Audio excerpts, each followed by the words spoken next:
Dear children, in the previous video of Footprint Without Feet, we had seen that the children, the two boys, were observing the feet of Griffin, the invisible scientist, and they were trying to find out whose footsteps were those.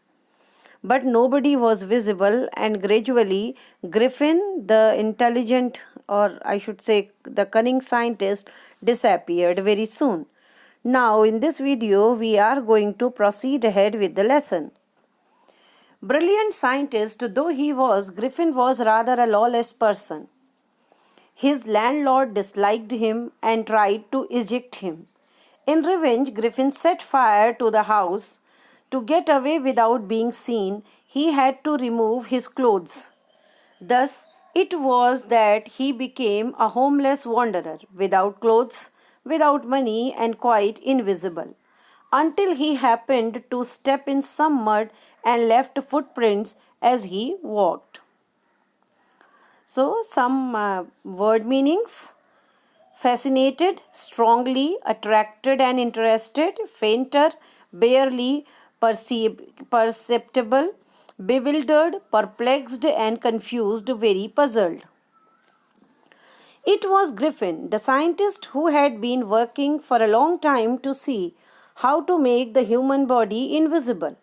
Suddenly one day he consumed certain drugs which made his body invisible, though it could be felt. Griffin was a lawless person, as he had once burned down the house of his landlord, who was trying to throw him out of the house, and then, as he wanted to be invisible, he had removed his clothes and then roam around without clothes and without money. His presence was felt after he stepped in some mud, and his footprints could be seen as he walked. He escaped easily, though, from the boys who followed his footprints in London. But his adventures were by no means over. He had chosen a bad time of the year to wander about London without clothes. It was midwinter. The air was bitterly cold, and he could not do without clothes. Instead of walking about the streets, he decided to slip into the big London store for warmth. He escaped easily enough from the boys who followed his footprints in London. Instead of walking about the streets, he decided to slip into the big London store for warmth. Closing time arrived, and as soon as the doors were shut, Griffin was able to give himself the pleasure of clothing and feeding himself without regard to expense. He broke open boxes and wrappers and fitted himself out with warm clothes. Soon his shoes, an overcoat, and a wide-brimmed hat. He became a fully dressed and visible person. In the kitchen of the restaurant, he found cold meat and coffee, and he followed up the meal with sweets and wine taken from the grocery store. Finally, he settled down to sleep on a pile of quilts. If only Griffin had managed to wake up in good time, all might have been well. As it was, he did not wake up until the assistants were already arriving next morning. When he saw a couple of them approaching, he panicked and began to run. They naturally gave chase. In the end, he was able to escape only by quickly taking off his newly found clothes. So once more he found himself invisible but naked in the chill January air. Word meaning, dear children: wanderer, meaning walk or move in a leisurely or aimless way. Bitterly, in an angry, hurt, or resentful way. Expense, the cost incurred in or required for something. Panicked, feel or cause to feel panic. He easily escaped the boys who had followed him, but he had many more adventures coming up. He had chosen a bad time to wander in London, as it was winter season going on and the air was bitterly cold. He decided to stay inside a store for warmth. As he went inside the store and closing time arrived, the doors of the store were shut and nobody was there inside. He got food to eat and wore new clothes without paying for. He became visible again as he wore shoes, overcoat, and a hat. He then found cold meat and coffee in the kitchen and ate them. After that, he also had sweets and wine from the grocery store. Then he slept on the pile of quilts kept nearby and could not wake up on time. Next morning, when the assistants came and started approaching him, he became nervous and started running away. Then the assistants started chasing him as well. He escaped only because he quickly removed his new clothes. Again, he was invisible and naked, without any money in the chill air of January. This time he decided to try the stock of a theatrical company in the hope of finding not only clothes but also something that would hide the empty space above his shoulders. Shivering with cold, he hurried to Derby Lane, the center of the theatre world. He soon found a suitable shop. He made his way invisible upstairs and came out a little later wearing bandages around his forehead, dark glasses, false nose, big bushy side whiskers, and a large hat.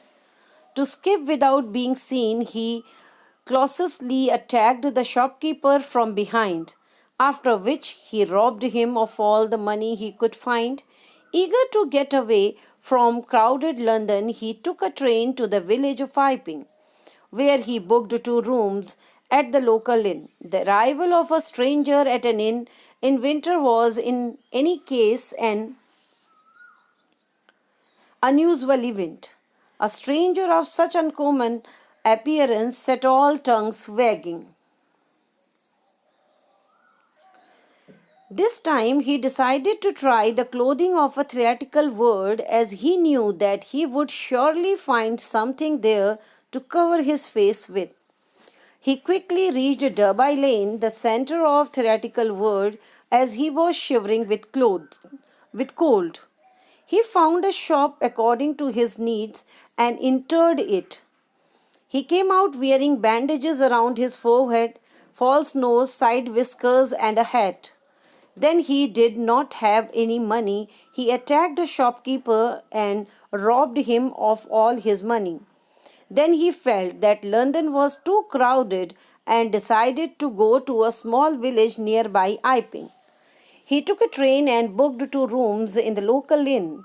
The event of a stranger coming and staying at the inn in the winter night was not a normal thing to happen in Iping, and everybody started talking about it also because Griffin looked very strange.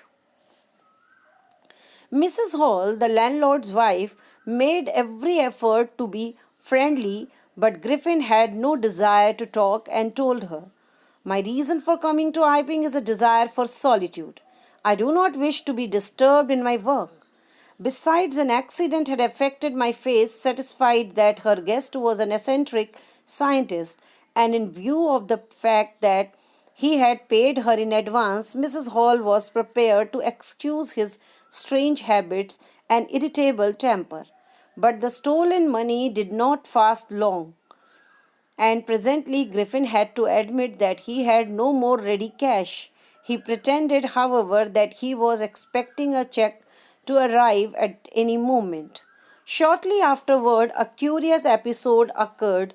Very early in the morning, a clergyman and his wife were awakened by noises in the study. Creeping downstairs, they heard the chink of money being taken from the clergyman's desk without making any noise, and with a poker gasped firmly in his hand, the clergyman flung open the door. "Surrender." Theatrical, related to acting, actors, or the theatre. Shivering means shaking slightly and uncontrollably as a result of being cold, frightened, or excited. Whiskers, a long projecting hair or bristle growing from the face to snout of many mammals. Callosely, meaning in a way that shows an insensitive and cruel disregard for others. In a pub, typically one in the country, in some cases providing accommodation. Wagging, move or cause to move rapidly to. Solitude, peace. The landlord of the inn where Griffin stayed, Mrs. Hall, made a lot of effort to be friendly with Griffin, but he did not want to talk. He clearly told her that his reason for coming to Iping was for peace and quietness, and he did not wish to be disturbed in his work. Also, he told her that an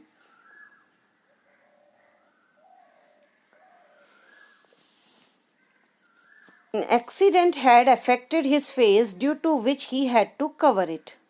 The landlord's wife, Mrs. Hall, accepted that her new guest was a strange scientist and was ready to excuse his temper and habits as he had paid her in advance.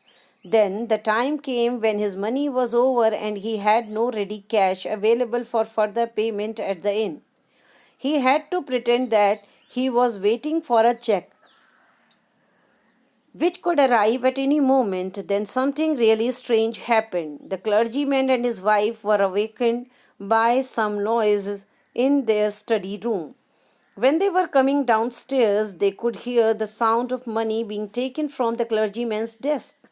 The clergyman held a metal rod in his hand and flung the door open, and as soon as he opened the door, he said, "Surrender,"